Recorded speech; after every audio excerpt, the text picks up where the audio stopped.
Wah, wah, wah, wah.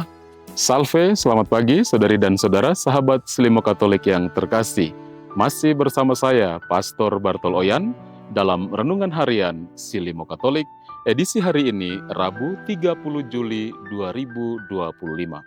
Mari kita mengawali hari yang baru ini dengan mendengar dan merenungkan Sabda Tuhan, sambil kita mempersembahkan intensi-intensi kita.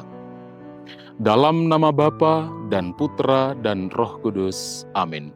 Rahmat Tuhan kita Yesus Kristus, cinta kasih Allah dalam persekutuan Roh Kudus bersamamu.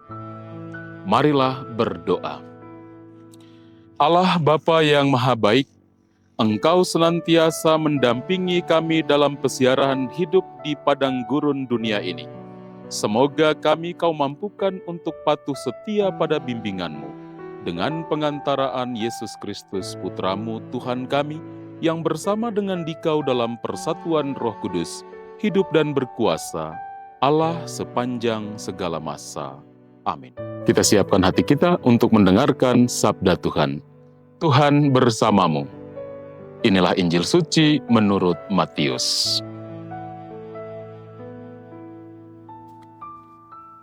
Sekali peristiwa, Yesus mengajar orang banyak. Hal kerajaan surga itu seumpama harta yang terpendam di ladang, yang ditemukan orang lalu dipendamnya lagi. Karena sukacitanya, pergilah ia menjual seluruh miliknya, lalu membeli ladang itu. Demikian pula hal kerajaan surga itu seumpama seorang pedagang yang mencari mutiara yang indah. Setelah ditemukannya mutiara yang sangat berharga, ia pun pergi menjual seluruh miliknya, lalu membeli mutiara itu. Demikianlah sabda Tuhan. Saudara dan saudari sahabat Selimo Katolik yang terkasih, tema renungan kita pada pagi hari ini, harta tersembunyi di dalam hati. Yesus dalam bacaan Injil yang baru saja kita dengarkan bersama hari ini, mengajar kita melalui dua perumpamaan yang sangat sederhana, namun syarat makna. Tentang harta yang terpendam dan mutiara yang berharga. Kedua kisah ini menggambarkan seseorang yang menemukan sesuatu yang begitu berharga, sehingga ia rela menjual segala miliknya untuk memperolehnya.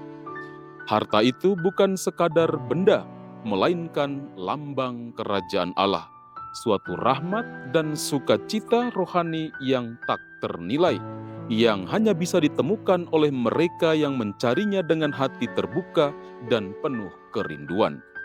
Perumpamaan ini menantang kita untuk bertanya dengan jujur, apa sebenarnya yang paling kita hargai dalam hidup ini? Banyak orang menghabiskan waktu dan tenaga untuk mengejar kesuksesan, kenyamanan, dan pengakuan duniawi. Tetapi Yesus mengundang kita melihat lebih dalam bahwa kerajaan Allah, yakni hidup dalam persatuan dengan Tuhan, dalam kebenaran dan kasih, adalah harta sejati yang melampaui segalanya.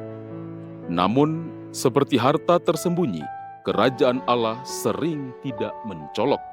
Ia hadir dalam keheningan doa, dalam pengampunan yang tulus, dalam pelayanan yang setia, dan dalam luka yang diterima dengan kasih. Saudara dan saudari, orang yang menemukan harta itu pergi dengan sukacita menjual segalanya. Ini bukan tindakan sedih atau penuh paksaan, melainkan tindakan sukarela dari hati yang telah disentuh oleh kasih Allah. Sukacita sejati hanya ditemukan ketika kita melepas segala sesuatu yang mengikat kita. Ego, keserakahan, kebencian, dendam, dan memilih Allah sebagai pusat hidup kita. Ketika Tuhan menjadi segalanya, kita tidak kehilangan apapun, melainkan mendapatkan segalanya dalam Dia. Itulah paradoks iman kita.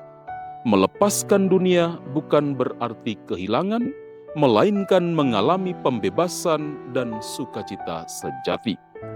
Injil hari ini mengajak kita untuk berani memprioritaskan Tuhan di atas segalanya. Tidak semua orang akan memahami pilihan itu. Kadang kita harus berani kehilangan hal-hal yang tampak penting demi memperoleh yang sungguh penting. Dalam kehidupan sehari-hari, harta itu bisa berarti relasi yang dipulihkan, pengampunan yang diberi, waktu yang diluangkan untuk Tuhan dan sesama.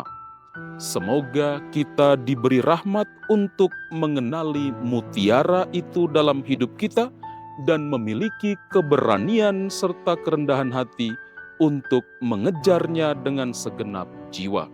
Sebab siapa yang memiliki Tuhan, memiliki segalanya. Tuhan memberkati kita. Kita akhiri renungan kita dengan doa dan berkat Tuhan. Marilah berdoa. Allah Bapa sumber kekayaan iman, Engkau telah menguatkan kami melalui sabda ilahi-Mu. Semoga kami semakin dimampukan untuk mempertaruhkan segala-galanya demi mendapatkan harta surgawi. Dengan pengantaraan Kristus, Tuhan kami. Amin. Tuhan bersamamu. Semoga kita sekalian dalam seluruh aktivitas kita, karya pelayanan kita sepanjang hari ini, mereka yang kita doakan, intensi kita, senantiasa dibimbing, dilindungi dan dipelihara oleh berkat Allah yang Maha Kuasa, Bapa dan Putra dan Roh Kudus. Amin. Saudara dan saudari, pergilah wartakanlah Tuhan dengan hidupmu. Renungan kita telah selesai.